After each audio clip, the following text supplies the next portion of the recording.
ఏం లేదు బ్రో, నీ ఇష్టం బ్రో. సరే అంటే వీడియో చూడొచ్చు, నేను అప్లోడ్ చేస్తా. కాకపోతే కొంచెం టైం పడుతుంది అప్లోడ్ చేయను, ఇంటర్నెట్ కావాలి కాబట్టి. నా ఛానల్ బ్రో మళ్ళీ అప్లోడ్ చేసుకోవచ్చులే బ్రో.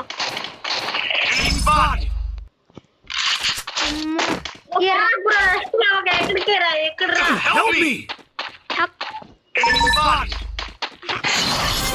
కానీ అలా వచ్చేటప్పుడు Enemy spot! Help me!